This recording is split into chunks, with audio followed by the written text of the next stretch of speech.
And now to Hong Kong, where today the city reeled from the effect of a new national security law imposed yesterday by the central government in Beijing. After nearly a quarter century of relative freedom, there is a new reality in Hong Kong, and there's a new reality, too, for the U.S. as it deals with the rising power of China. Here's Nick Schifrin. Judy, there is not much that Republicans and Democrats in Congress agree on, but in the last day, the House and the Senate both unanimously passed a piece of legislation. Take a listen to Republican Senator Pat Toomey and Democratic Senator Chris Van Hollen. Several years from now, we're going to look back on July 1st of 2020 as a milestone in the Chinese Communist Party's aggression and hostility towards Hong Kong. I hope that President Trump will sign this immediately. As a country, Republicans and Democrats together need to send a strong signal. Those are the two senators who sponsored the Hong Kong Autonomy Act, which requires the administration to sanction individuals who have anything to do with what Congress says the crackdown on Hong Kong's economy, the erosion of Hong Kong's British-era rule of law, as well as any kind of crackdown on the freedom of speech of Hong Kong residents. It also requires sanctions on any banks that actually do business with those individuals. To talk about the act, the recent Beijing National Security Act imposed on Hong Kong, as well as where this leaves U.S.-China relations, I'm joined by Susan Shirk, a former senior State Department official who chairs the 21st Century China Center at the University of California, San Diego. Susan Shirk, welcome back to the NewsHour. Bottom line, can this kind of act change Chinese behavior? No, it won't. This Xi Jinping will not reverse this act. I don't think anything that the world can do at this point will cause him to step down. He has been determined to stamp out any threats in what is China, because Hong Kong is part of China, any threats to Chinese Communist Party rule and to his rule. And he appears to be willing to pay a high price to do that. He will pay a high price in terms of his reputation, China's reputation as a responsible power, and I think he will spur a global coalition to condemn China, condemn this action, but I see no prospect of any flexibility on his part.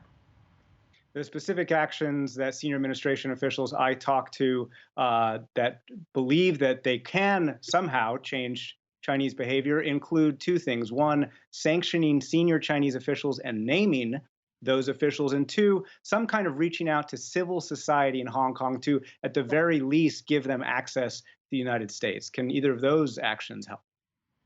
Yes, I definitely favor the approach of sanctioning Chinese officials responsible for the end of the one country, two systems Hong Kong autonomy.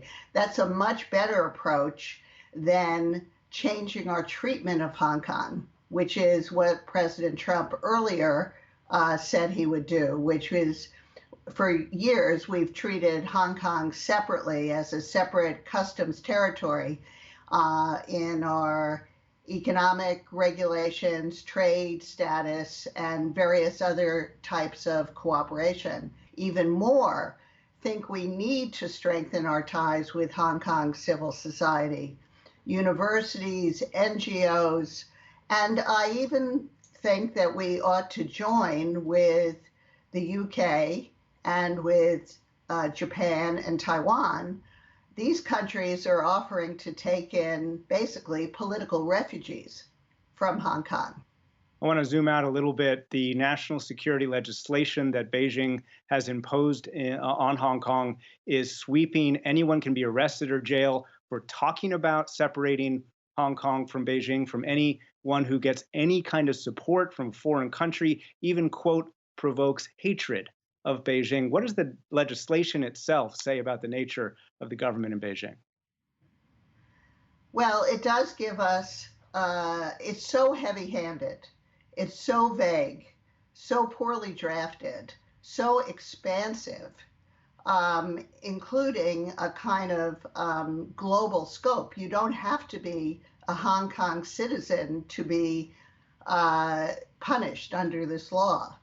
So it is so over the top that what it really tells us is that Xi Jinping is a very different type of Chinese leader than his predecessors.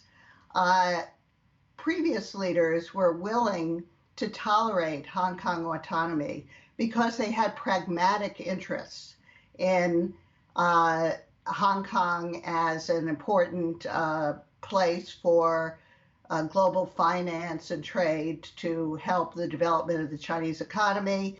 Now, Xi Jinping has signaled to us he's willing to sacrifice all of that in order to prevent any threat to the power of the party and to himself in China.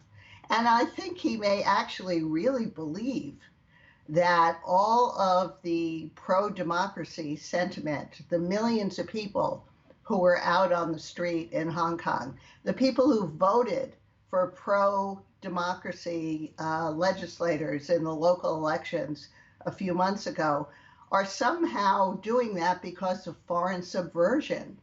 I mean, that's a ludicrous idea, but it appears that Xi Jinping may actually believe it. If you don't mind my saying, some of the language you're using right now sounds a little different from what I've heard and read from you over the years. You've been a long advocate of more engagement with Beijing. Have you rethought that? Well, I have to confess that yesterday I was questioning a lot of my prior assumptions about what kind of rising power China is. I have been an advocate of trying to compete with China, but also to engage diplomatically with China in order to resolve our most serious disputes.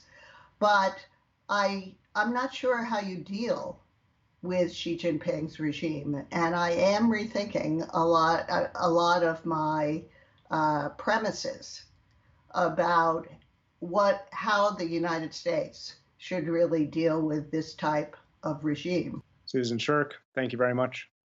Thank you.